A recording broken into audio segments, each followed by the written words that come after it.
तो आज आप आ ही गए। अब आ ही गए हो तो इस पीसी टेल परिवार के साथ जुड़ जाओ, क्योंकि यहाँ है commerce subjects, knowledgeable and motivational content.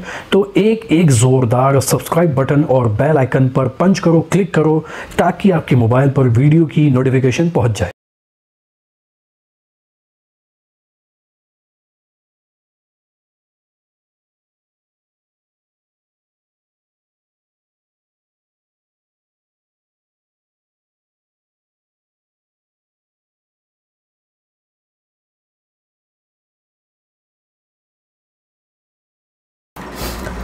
Page number 2 पे आ जाओ।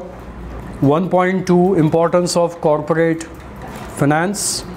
सो गाइस, बिज़नेस में फ़ाइनेंस की कितनी इंपॉर्टेंस है सबको पता है, लेकिन फिर भी हमारे लिए कुछ बातें जानना बहुत ज़्यादा इम्पॉर्टेंट है। यहाँ पे आपको इम्पोर्टेंस के टोटल ऑलमोस्ट 10 पॉइंट्स दिए हुए हैं। पहला आपको क्या दिया हुआ है? Helps in decision making. किस तरह से एक्सप्लेन करोगे इसको, बताओ।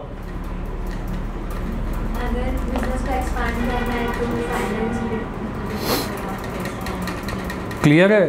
बिज़नेस में अगर आपके पास सफिशेंट या एडिक्वेट अगर आपके पास फाइनेंस रहेगा, फंड रहेगा, तो आप डिसीजन ले सकते हो। एक डिसीजन होता है ईजी लेना, एक डिसीजन होता है कि अपने को डिसीजन लेना ही है। ईजी डिसीजन कोई भी ले सकता है, ठीक है, फाइनेंस हो या ना हो।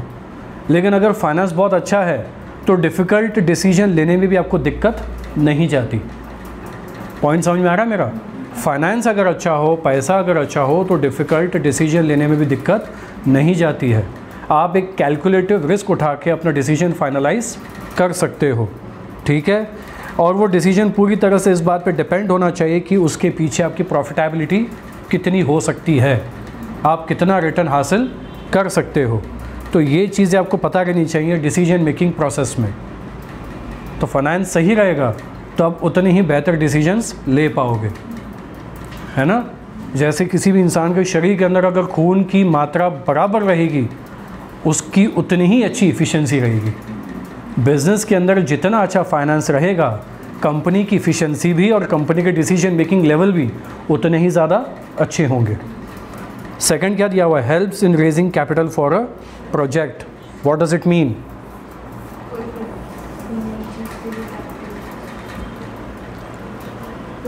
प्रोजेक्ट के लिए जैसे कहीं इन्वेस्टमेंट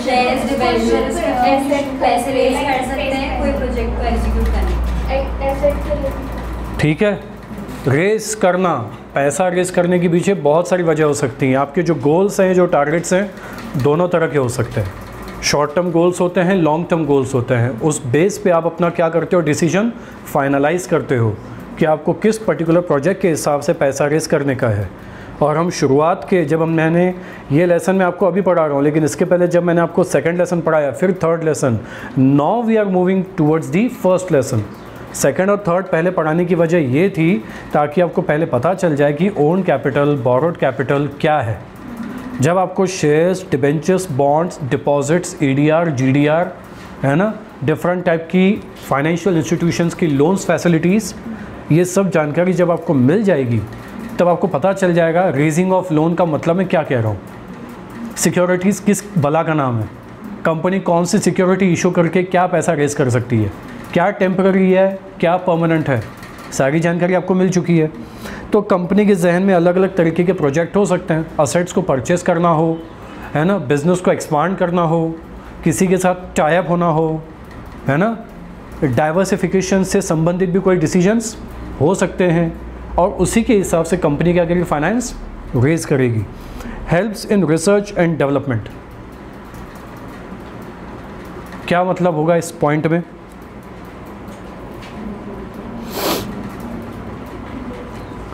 रिसर्च और डेवलपमेंट का इन दोनों पॉइंट्स, इन दोनों के बीच में क्या रिलेशन है?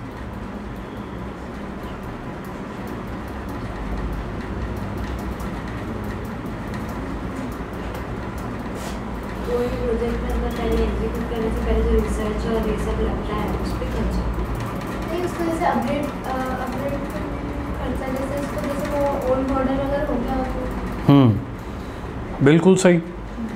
मार्केट में आप कब तक टिकोगे यार? पुरानी चीज़ें बेच रहे हो और आप पुरानी चीज़ों को अब तक बेच रहे हो, और भी बेचोगे? नहीं ना, गाड़ी भी चल चल के पुरानी हो जाती है, उसको भी अपन क्या करते हैं 4 महीने 5 महीने के बाद या जो भी आपका टाइम पीरियड होगा सर्विसिंग करवाते हो। क्यों करवाते हो? और लॉन्ग टाइम चल सके, खुल के अच्छे से बराबर चल सके, हमारी गाड़ी की एफिशिएंसी बनी रहे। मार्केट में भी जब आपको अगर और आगे बढ़ना है तो आपको लगातार मार्केट को समझना पड़ेगा, और बैठे बैठे मार्केट समझना असंभव है, वो होने से रहा आपका। और बैठे बैठे तुम अंतर्यामी तो हो नहीं कि आँख बंद की और तुम लोगों को मार्केट के सारे पिक्चर अच्छे से दिखाई दे रहे हैं कि मार्केट में आजकल क्या चलन है और मैं कहाँ चल रहा हूँ। होगा क्या? नहीं। क्या करोगे? रिसर्च करोगे, है ना। साइंटिस्ट भी क्या करता है? एक्सपेरिमेंट करता है, एक्सपेरिमेंट करने के बाद ऑब्जर्व करता है, ऑब्जर्व के बाद उसका कंक्लूजन तैयार होता है। कंक्लूजन से पता चलता है कि वो एक्चुअल कौन से रिजल्ट को हासिल कर चुका है, क्या इफेक्ट है। ठीक है, मार्केट में जब आप रिसर्च करते हो ना तो आपको कोई ना कोई चीज़ पता चलती है। Dislikes, likes, change of technology, taxations, competitors, right, market में चलने वाले तौर तरीके, है ना। LIC में काम किया, LIC में जब काम कर रहा था उस वक्त उन्होंने एक बहुत बड़ी ट्रेनिंग का सेशन रखा। ट्रेनिंग के सेशन में एक बहुत ही बढ़िया बात बताई कि सर जी आपको आज हम ट्रेनिंग में जो बात बताने जा रहे हैं बहुत काम की बात है। इंडिया में वुमेंस का जो LIC पॉलिसी है सिर्फ और सिर्फ अब तक 12% लेडीज़ ने कवर किया है। मैं बात कर रहा हूँ 2008 की। मैं 2008 में जब मैंने LIC ट्रेनिंग हासिल की थी तब ये बात कही जा रही थी। आज 2020 है, 12 साल हो चुके हैं। उस टाइम पे भी 10 या 12% की बात बोली गई थी। उनका ये बोलना था कि भाई अभी भी LIC के पास बहुत बड़ा लगभग 90% मार्केट क्या है? ओपन है। किस मामले में? लेडीज़ के लिए या गर्ल्स के लिए, है ना। इनके लिए पॉलिसीज़ LIC ने तैयार की हैं, इनको बेचो, इनके लिए अब काम करो। उन्होंने मार्केटिंग स्ट्रैटेजी बदली, है ना। प्लानिंग या पॉलिसी बताने के तरीके, उनकी मार्केटिंग स्ट्रैटेजी को चेंज किया। उन्हें पूरा दिन ले लिया ये बात समझाने के लिए। PPT बनाए, PPT में प्रेजेंटेशन दिए, प्रेजेंटेशन के साथ उन्होंने अपने पूरे मार्केट के सिनेरियो के बारे में बात की। और तब हमें समझ में आया कि हमारे पास अभी भी अपॉर्चुनिटी अवेलेबल है, और उस अपॉर्चुनिटी का इस्तेमाल करके हमने क्या करा, राइट। जो ट्रेनिंग हुई फोकट में तो नहीं हुआ होगा, LIC कंपनी ने खर्च किया ना, कि रिसर्च एंड डेवलपमेंट के नाम पे हमने जो पूरा नॉलेज ग्रैब किया है, अब वक्त आ गया है कि हम अपने सारे एजेंट लोगों को बताएं, ताकि मार्केट में उनको ये ना पता चले कि मार्केट कंजर्वेटिव होते जा रहा है, कम होते जा रहा है, अब कितना बेचना, क्या बेचना। नहीं है मार्केट। रिसर्च किया तो पता चला ना कि जब हमने घर में जाके पता किया, ज़्यादातर LIC पॉलिसी वो तो वैसे भी पता चलनी कंपनी के अंदर ही थी, क्योंकि कंपनी रजिस्टर्ड होती है ना, LIC पॉलिसी रजिस्टर्ड होती है। उससे क्या पता चला, इंडिया में 86% मर्दों की पॉलिसीज़ होती हैं, लगभग 70+ हैं जेंट्स की पॉलिसीज़ होती हैं, लेकिन लेडीज़ की पॉलिसीज़, गर्ल्स की पॉलिसीज़ मुश्किल से 10-12% है। यानी अभी भी मार्केट में मिनिमम तुम्हारा 60% स्कोप अवेलेबल है, 60-70% स्कोप। और इस बात को ध्यान में रखते हुए यही रिसर्च ने हमें क्या दिया, डेवलपमेंट का रास्ता क्लियर कर दिया, और ये भी हुआ। और LIC आज भी बहुत बड़ी कंपनी है। फ़िलहाल क्या है, HDFC कंपनी टॉप पे चल गई है, एक प्राइवेट कंपनी ने एक पब्लिक कंपनी को क्रॉस ओवर कर लिया। तो अपग्रेड करना बहुत ज़रूरी है ना, वो करना भी ज़रूरी है। आप कब तक पुरानी चीज़ें चलाओगे? कितने टाइप के आप बाइक्स देख सकते हो, कितने टाइप के खाने पीने की चीज़ें देख सकते हो। डेकोरेशन करने का तरीका चेंज हो गया है। शादियां पहले खुद हम सब कुछ मैनेज करते थे, लेकिन आजकल ये सब करने के लिए भी इवेंट मैनेजमेंट है। मार्केटिंग करने के तरीके चेंज हो गए। पॉइंट है ना, that's it. Helps in smooth running of business firm. A smooth flow of corporate finance is needed so that salaries of employees are paid on time, loans are cleared on time, raw material is purchased whenever required, sales promotion of existing product is carried out smoothly. पैसा जेब में है तो आपके सारे काम easily cover होते हैं। अगर आप वो कवर नहीं कर पा रहे हो तो आप कहीं ना कहीं एक गलत डिसीजन लेवल पे चल रहे हैं, या तो आपको मार्केट की समझ बिल्कुल नहीं है। देखो पॉइंट सिंपल है, तुमने पढ़ लिया, तुमने समझ लिया, वो मुझे भी मालूम है, लेकिन पॉइंट ये है कि कई बार समझने के बाद भी आप आंसर लिख नहीं पा रहे हो, तो मुझे लग रहा है आपको एक्सप्लेनेशन की ज़रूरत है। पॉइंट इस वजह से कि कई बार एक्सप्लेनेशन से आंसर वैसे ही याद हो जाते हैं।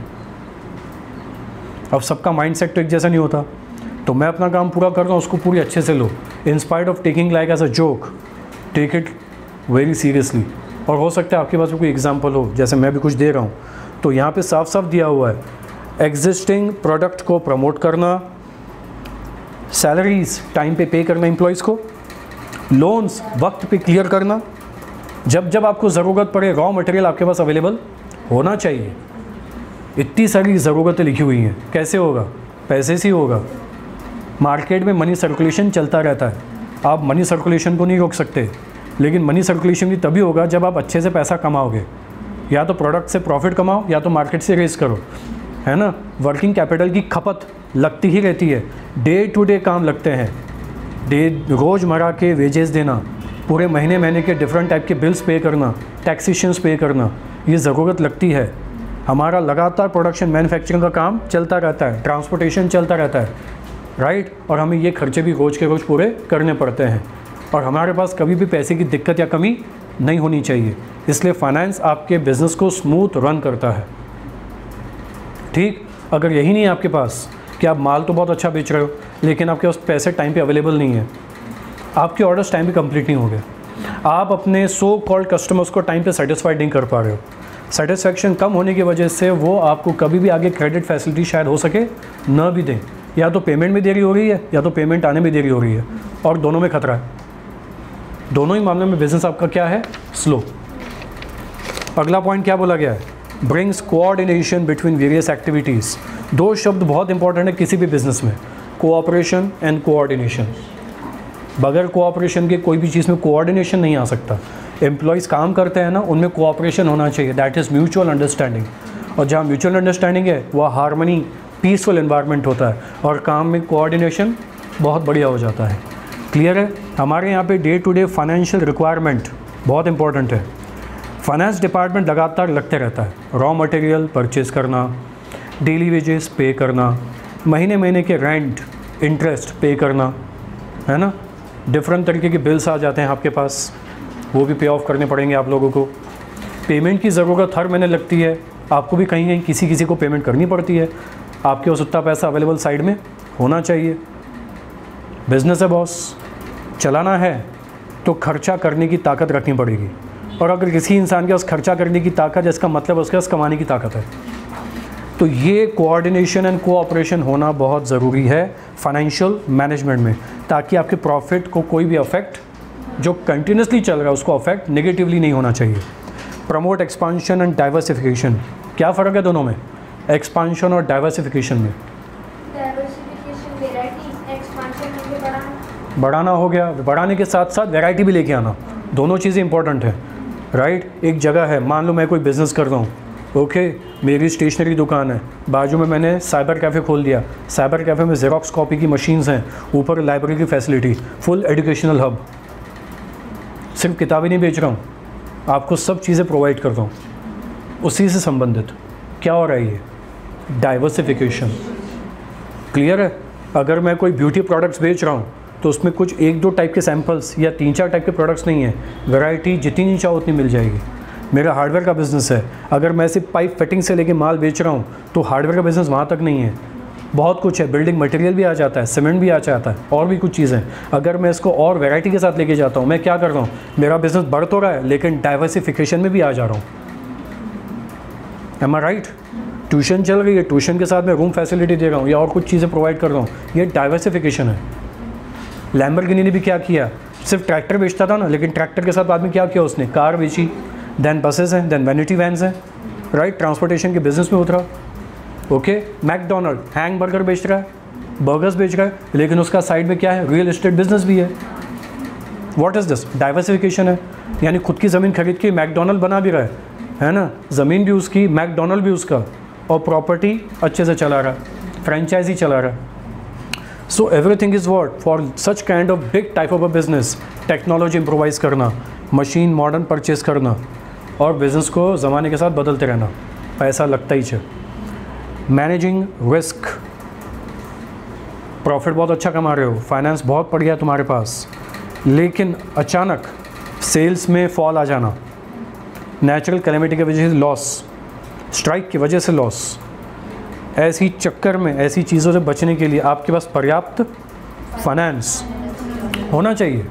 यानी आपके अंदर इतना पैसा हो कि ऐसे लॉस आ गए तो आप वो झटका झेल सको।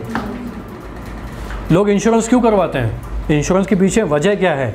एक बहुत अच्छा वर्ड है, मुझे कंपेंसेशन मिल जाएगा। लॉस बहुत बड़ा हो गया, दुकान का मैंने क्या करा, इंश्योरेंस करा, आग लग गई, पूरा गुड्स क्या हो गया, जल गया, लाखों रुपए का माल क्या हो गया, खाक हो गया, लेकिन मैंने इंश्योरेंस करवाया था। एजेंट आए, ऑफिसर्स आए, चेक किया और मेरे को क्या हुआ, कंपेंसेशन मिल गया। पूरा नहीं मिला लेकिन 80% मिला, 85% मिला, राइट। बहुत बड़े लॉस से बच गया क्योंकि कुछ ना कुछ मुझे पैसे रिकवर हो गए। ठीक है, बिजनेस भी अपने आप को क्या करता है, बचाने के पूरे तौर तरीके अपने पास रखता है। उनके पास सेविंग्स होती हैं, प्रॉफिट अर्न करते हैं, मल्टीपल सोर्सेज होते हैं, एसेट्स बना के रखते हैं, इन्वेस्टमेंट्स होती हैं। और ऐसे बड़े बड़े स्ट्राइक्स, लॉकआउट्स, है ना, या अचानक मार्केट में थोड़ा सा लॉस आ गया, है ना, या इस तरह की कोविड-19 वाली सिचुएशन आ गई और 6 महीने तक इंडस्ट्री सेक्टर्स बंद है, लेकिन अगर तुम्हारे पास फाइनेंशियल स्ट्रेंथ है तो प्रॉब्लम नहीं है। ब्लड बैंक भी इसीलिए बना के रखते हैं ताकि एंड टाइम पे लोगों को ब्लड मिले। जहाँ पे खून की कमी, खून पहुँच जाएगा ना। पैसा भी क्या है, it's a life blood of business. Finance is what, life blood for business. Replace old asset, इसको क्या समझाना, पॉइंट ईजी है। आउटडेटेड हो गया, चेंज कर लो, बेच दो, नई मशीनरी परचेस करो और अपने आप को ज़माने के साथ चलाते रहो। Payment of dividend and interest, पैसा रेस किया है तो पैसा देना भी पड़ेगा। शेयर होल्डर डिविडेंड देंगे, डिवेंचर होल्डर्स को इंटरेस्ट देंगे, बैंक से लोन लिया उनको भी पे करेंगे। हमारे पैसे की ज़रूरत उन्होंने पूरी की, हमें भी उनको टाइम पे अपना रिटर्न पे ऑफ करना चाहिए। Payment of taxes and fees, बचे यही थे, सब कुछ तो दिया, देश दिया रहने को, जगह दी काम करने को, परमिशन दी हर सारे काम करने को, ये भी मांगेंगे कुछ हमको भी दो। हमने तुमको इतना कुछ दिया, infrastructure, electricity, water supply, too many of what you can say permissions, we granted you the permissions, what about us, pay the taxes, that's the GST। हाँ, तुम भी खुश, हम भी खुश, भगवान भी खुश, पाप करने से बच गए, टैक्स दे दो। कोई ये ना बोले ब्लैक मनी है तेरे पास, और ब्लैक मनी के चक्कर में, है ना, बहुत अच्छी कहावत है, तुम्हारा मुंह काला हो गया। क्लियर है? तो ये सब पॉइंट थे, क्लियर हो गए, आगे समझ में बरोबर? एनी डाउट कुछ है क्या मन में है, बोल दो।